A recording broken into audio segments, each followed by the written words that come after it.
fresh, life-sustaining water. We all value it, but what are we doing to ensure its continued availability in Western New South Wales? Trees play an important role in any ecosystem, but none is more important than that of the stabilisation of our rivers and streams. Tree roots act as a net. Power of water movement. Stream banks, unprotected by trees, are readily undercut by water flow, even though this may be a slow process in the upper western regions. This eventually leads to the erosion of the upper bank into the stream. The first is the loss of valuable alluvial land, that is, unproductive land. This loss directly affects you, the landholder, in terms of dollars and cents. In Western New South Wales, where prime agricultural land is scarce, this loss is even more devastating. The second major concern is stream siltation. Siltation has the immediate effect of creating flows we so often see in our inland rivers and streams. In the longer term, siltation may result in an increase in flood frequency and even stream course diversion.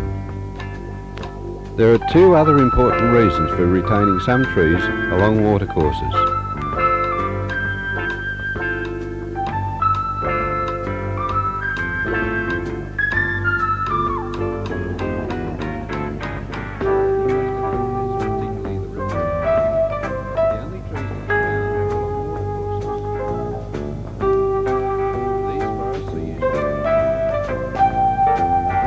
As such, these areas tend to be high in recreational demand.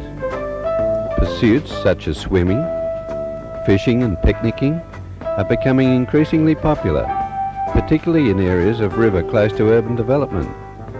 In terms of aesthetics then, these areas are very important. Which scene do you think is the more pleasing? This or this?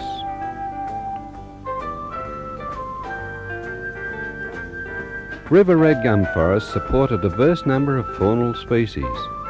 Bird populations are particularly affected by clearing, especially when the forest resource is so small to begin with.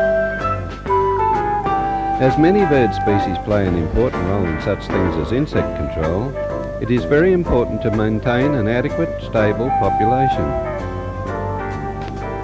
This can only be achieved by retaining a reasonable proportion of the forest resource.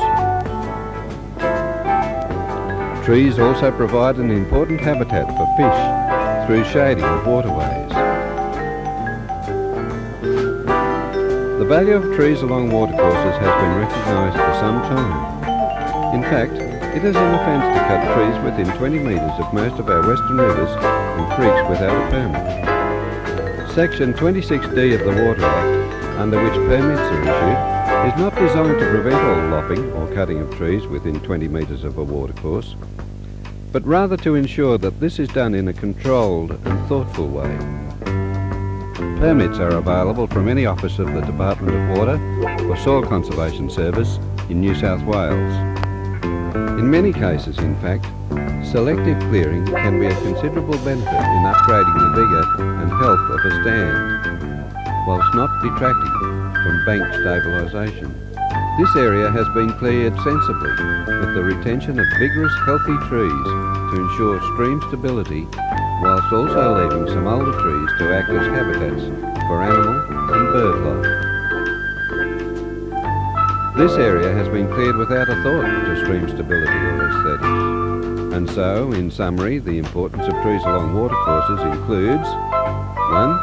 Prevention of bank erosion and hence secondary occurrences such as the siltation of streams, the reduction of water quality, the increase in flood frequency, and the diversion of present stream courses. 2. Aesthetic and recreational benefits. And 3. Fauna preservation. Our river red gum forests are a unique and finite resource. Once they are gone, their replacement is unlikely in our lifetime, if at all. So think before you clear. Make sure the advantages of clearing have to put up with for the rest of your life. Problems largely impossible to reverse. For further information on tree clearing along watercourses, contact your nearest office of the New South Wales Soil Conservation Service, Department of Water, or the New South Wales Forestry Commission.